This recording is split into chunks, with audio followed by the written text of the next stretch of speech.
Geico's motorcycle expertise gives me the coverage I need, like 24/7 claims. I'm on Cloud 9. Disclaimer, clouds are wholly unable to support the weight of an adult human. What's happening? Furthermore, clouds are not numbered. Even if you procured a jetpack and searched, you'd find no cloud numbered 9. However, at that altitude, you'd likely befriend a flock of migrating snow geese. Geese? Who'd encourage you to leave your 24/7 Geico motorcycle claims insurance behind, as they would take you in and even share their dinner of crickets and clovers with you. Ew. Geico assumes no liability for any indigestion that may occur from a clover cricket dinner. Geico. Expertise for your motorcycle.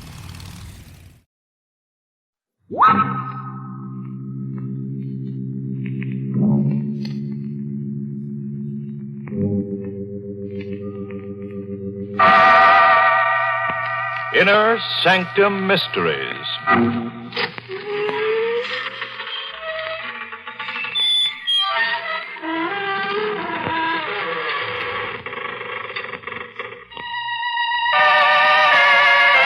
Good evening, friends of the creaking door. This is your host to welcome you again into the Inner Sanctum. Come in. Come on in. No, please don't stand on ceremony. We're all informal here. No ties, no collars. In some cases, no heads. Now, that doesn't mean we're complete boors, though. We study our Emily ghost faithfully. You wouldn't catch one of us eating his peas with a knife. Oh, no. We've been caught with knives before. Sewing, you might say, our wild throats.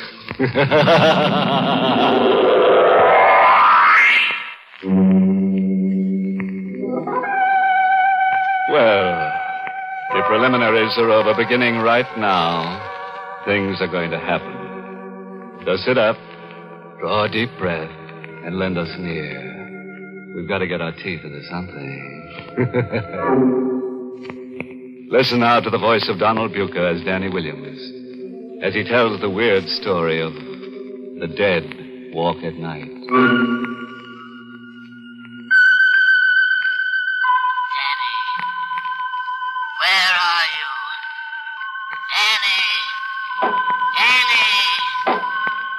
There it is again. Danny!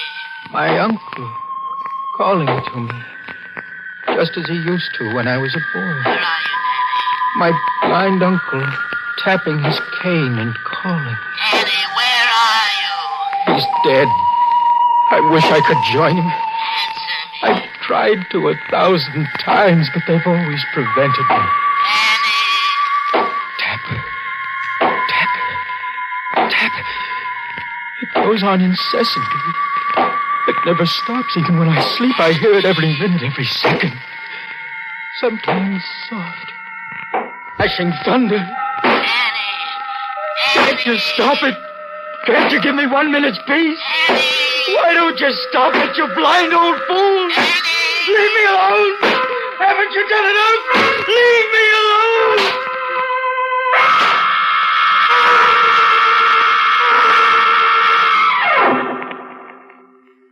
He tapped that way with his cane. On the night I decided to kill him. We were in his room in the big house where we lived together. I'd been living with him since I was 14 years old. For 10 years, I'd been his companion, his nurse, his servant, his slave. On the night I was going to kill him, I slipped a length of strong cord into my dinner jacket.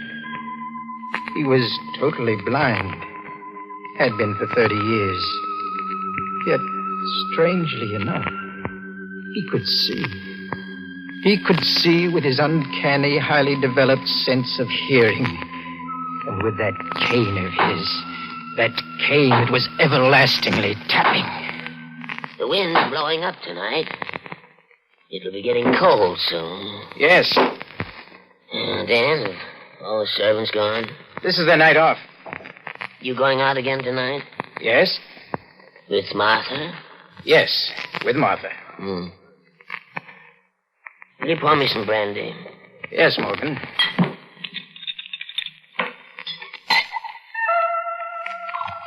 I poured out the drink. In my pocket, I felt the cord, and as I handed the drink to him, I took it out and walked behind him. Now, this was the time.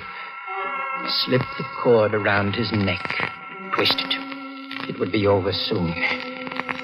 He sat there, holding the glass in one hand.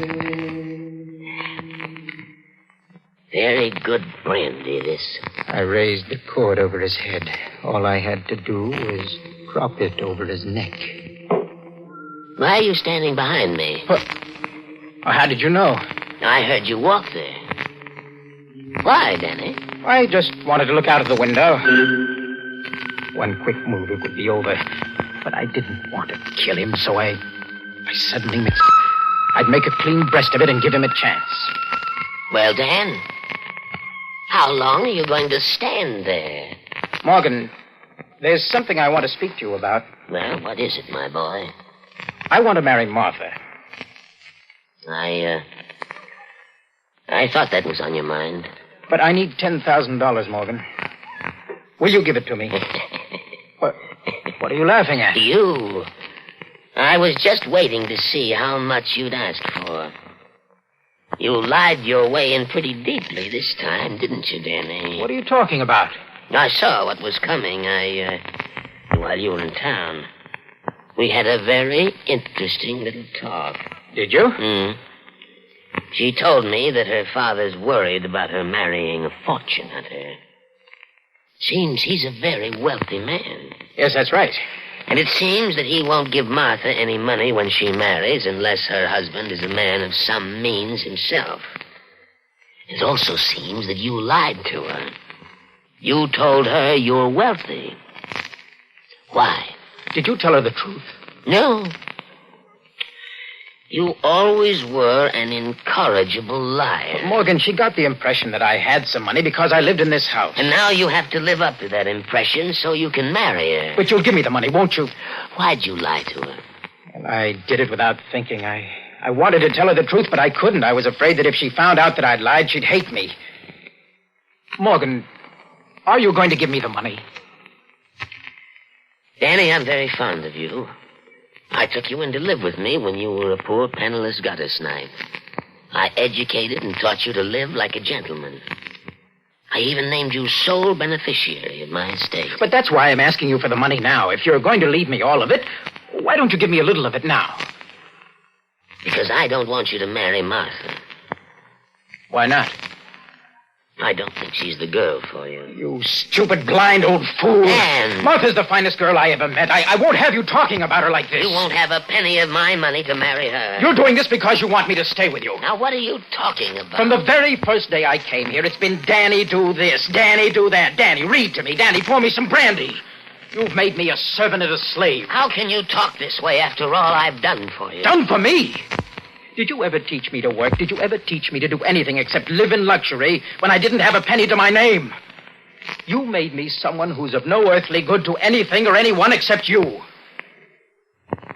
Well, what are you going to do about it? Leave?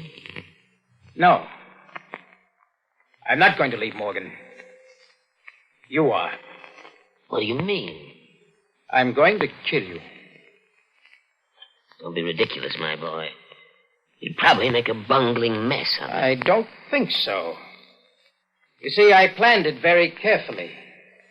Danny, if you think you can frighten me into giving you that money, you're quite mistaken. I don't intend to frighten you. I intend to murder you. You're not serious. Yes, I am, Morgan. Danny, you got up, I heard you. Yes. Now, don't lose your head. Perhaps we can come to some agreement. It's too late for that. Don't think you can stall me and then turn me over to the police. Danny, where are you? You'll know in a minute, Morgan. When you feel something on your neck. Oh. No. Let go of me. It'll be over in a minute. Let go of me, you idiot. Let go. Not now, Morgan. All right, Danny. I'll admit it. I wanted you to stay with me. I'm blind, old, alone, but I'll let you go. I'll give you the money you want, only don't kill me. It's too late now. I know you, and I don't trust your promises. I'll give you anything you want. You hear anything? Now, please, Daddy. No, Morgan. Oh, if I could only see. If I could only... I'm going to be merciful, Morgan. It'll only take a few seconds, and this cord will crush the life out of you.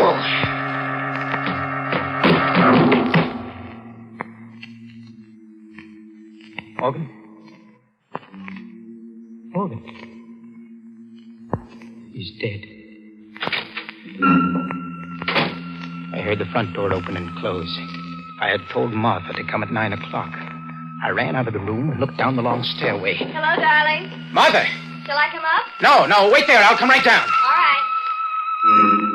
I rushed back into the room. My uncle was lying on the floor, the rope twisted about his neck, his face streaked with purple. I picked up the cane and began tapping on the floor. Then I placed the cane near to him. I went back to the door again and called. Good night, Morgan.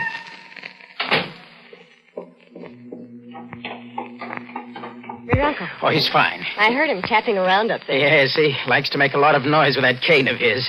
I think he gets a kick out of it. Do you think it's safe to leave him alone here? Safe? Well, of course. Look, shall we go dancing somewhere? Mm-hmm. That's a swell idea.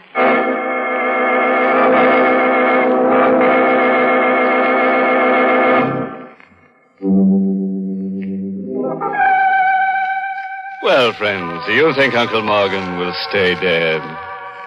Oh, you do, Well, that shows how much you know. On this program, the dead never stay that way. So get ready for the worst, because in the next few minutes, you're going to find corpses that walk in the dead of the night. Oh, yes. They do, all right. They do. Don't you worry. All right.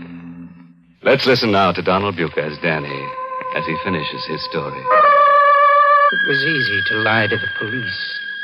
When Martha told them that she heard my uncle tapping in his room, I was cleared of all suspicion.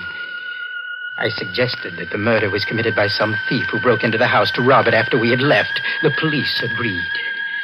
I received the inheritance, and Martha and I planned to go to California to be married. I had lied my way out and fooled everyone. Everyone. Except myself. I knew what I had done. I couldn't forget it. I became nervous and morose.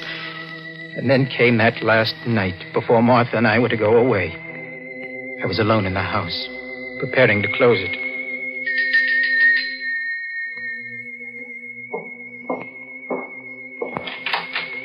Hello, Dan. Oh, Martha.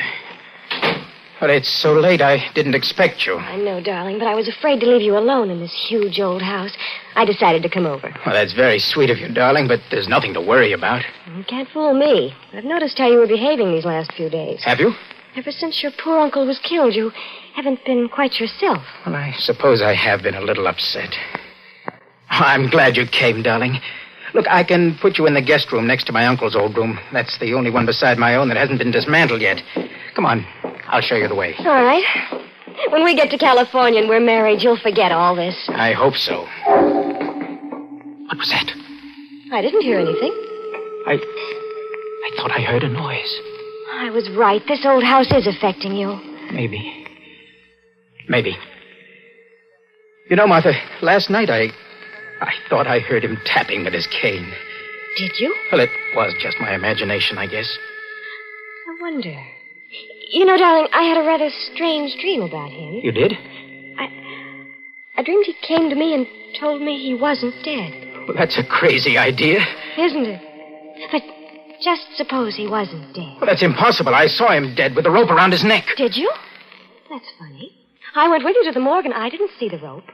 The police had removed it. Oh, yes. Yes, of course they had. But I saw those welts. It didn't take much imagination to see the rope. Oh, my poor Danny. I'm afraid this has affected you more than you realize. Here's your room, Martha. Danny, you've been kind of cold and distant lately. You do love me, don't you, darling? Of course, Martha. There. Good night, Dan. Good night.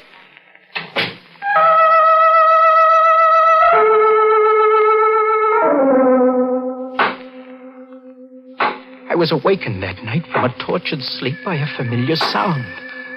The sound of my uncle's cane, tapping on the floor above me. At first I thought I was dreaming, but then I heard it again. It seemed to be coming closer, to be taking a familiar course. Yes, I had heard it 1,000 times when he was alive.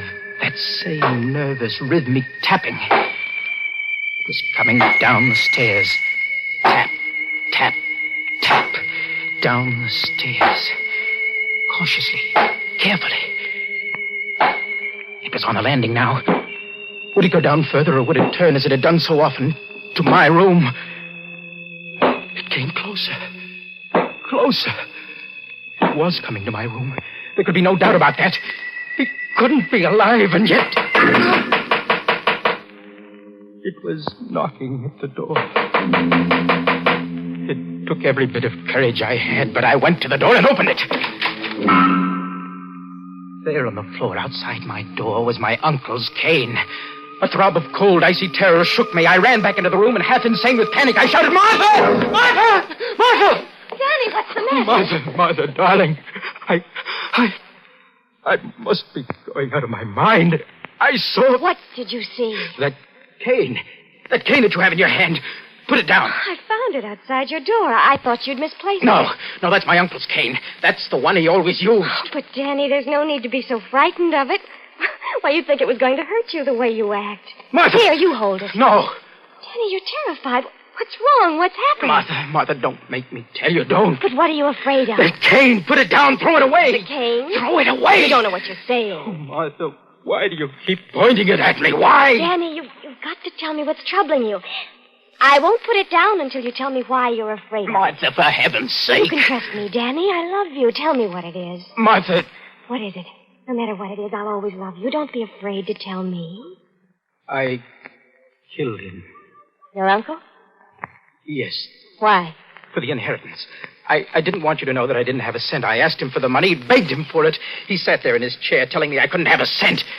He wanted to keep me here with him. I wanted to marry you. That's why I murdered him, Martha, because I love you. Do you understand? Yes. Oh, Martha.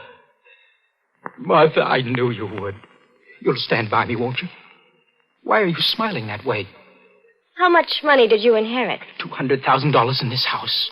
You'll transfer that money to me in the morning. When the house is sold, you'll turn over that money to me, too. If you don't, I'll tell the police what you just told me.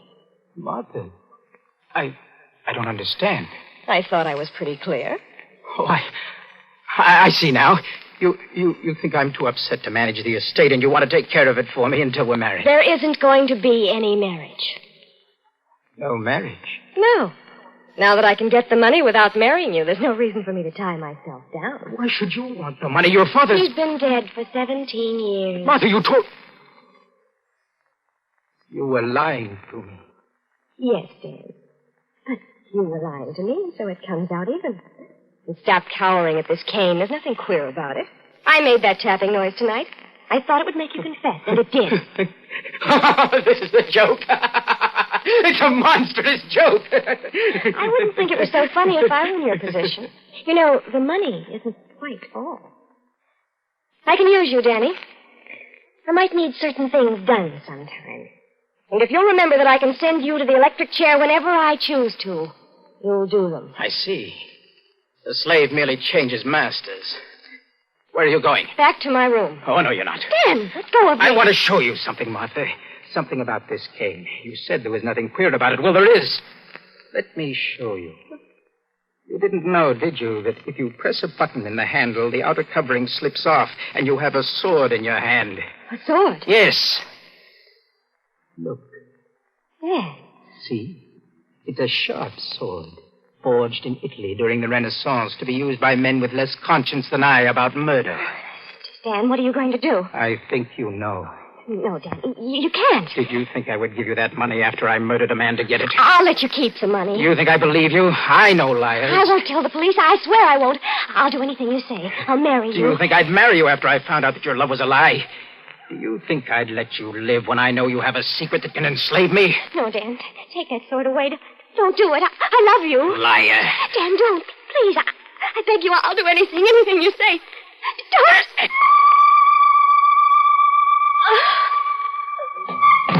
Martha!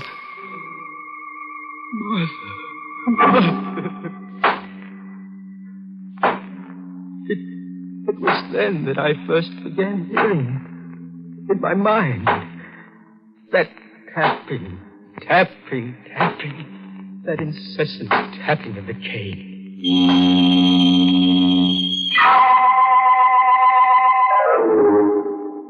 When the police came, I told them everything. They asked only one question. When did you hear this tapping in your mind? After I killed her.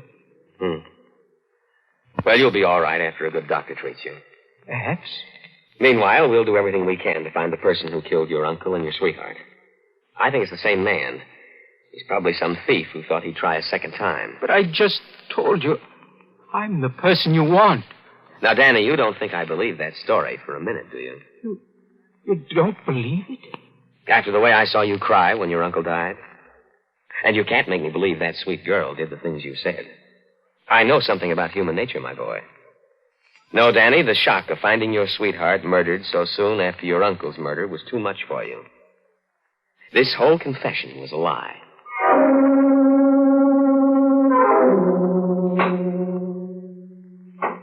For 20 years now, I've been in this cell at the state asylum, waiting to die.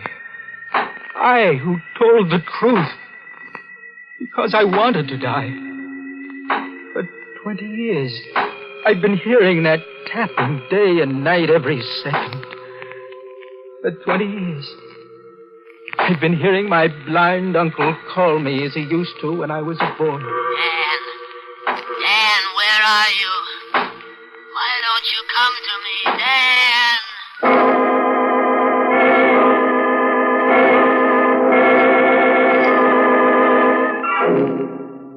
All right, friends, you can relax now. No, this isn't Danny. This is your host.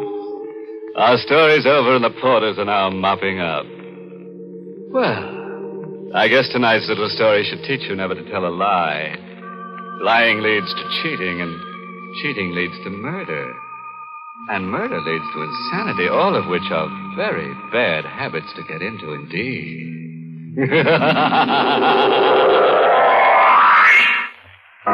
Well, friends, it's time once again to close that creaking door. Until next week at this same time, when we'll be back with a little hunk of horror. You'll be sure to listen, won't you? Until next week, then. Good night. Pleasant dreams.